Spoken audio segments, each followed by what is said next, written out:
Hey guys, welcome to another Warframe video, and today we're going to take a quick look at our newest polearm that was just released with update 23.10, the Pupacyst. Now, first things first, you get the blueprint for this puppy from the infested lab in your dojo. The replication itself will cost you 50,000 credits, and then to build the weapon you have to put an additional 30,000 credits, 5 mutagen mass, 8,750 salvage, 2,250 libido, and 1 Forma. The weapon requires you to be at least Mastery rank 7 to use it, and it does 90 damage per hit, 47 is impact and 43 is viral. The weapon is kind of slow with an attack speed of 0.833, it has somewhat low crit chance at 13%, below average crit multiplier at 150%, but it does have very good 27% status chance. And finally, the weapon comes with 1v polarity and it has a double dash polarity in the stance slot.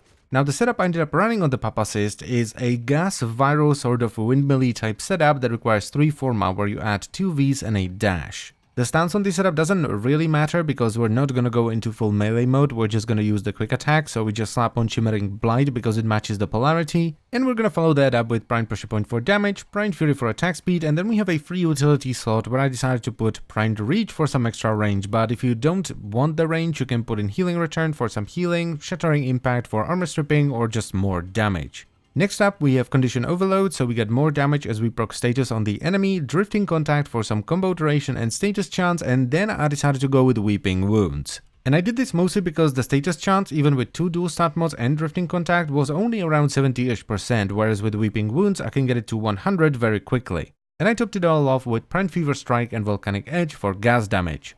Now, this kind of setup really excels versus the Infested if you don't get too many toxic agents in there, and the Corpus, where the toxin dot from the gas cloud will bypass their shield and go straight for their health, which is most likely going to be cut in half by the viral proc. It's actually very nice when it comes to the Corpus because the gas cloud is big enough to take down Ospreys as well. But it will struggle a little bit versus high-level Grineer, especially the heavily armored ones, so heavy gunners, napalm, scorches, bombards, and those kinds of units. However, there are things you can do if you know you're going to be going up against those kinds of units, so you can switch out Volcanic Edge for Voltaic Strike, which is going to give you Corrosive and Viral, so on top of having their health with Viral, you're also going to be stripping away their armor with Corrosive. And or you can run with an Aderza Kavad, which is periodically going to give you the Cat's Eye buff, which makes you crit, and that should give you more than enough damage to take the enemies down even with a gas setup. So what do I actually think about this weapon? Well, I actually think it's quite nice. It's kind of like a baby Plague Zoo. It's never going to be as good as a well-built Plague Zoo polearm because you only have 3 status effects you can inflict rather than 5 or 6, which is what you can get on a Plague Zoo, so you can't abuse Condition Overload as much, but it's still really good. It does more than enough damage to get you through the entire star chart, which does include high-level Nightmare and Fissure missions, and you can easily take it into sorties too. I mean, I've been leveling it mostly through Arbitration Survivals, and it was doing just fine. The only downside I can think of is that the attack speed isn't amazing. It could be a little bit faster, but it's not that big of a deal, and that's pretty much it. It's just an all-around good weapon. So I'm gonna give it a thumbs up. I think it's pretty good, and that's pretty much all I wanted to say. So I thank you very much for watching. As always, guys, I hope you've enjoyed the video,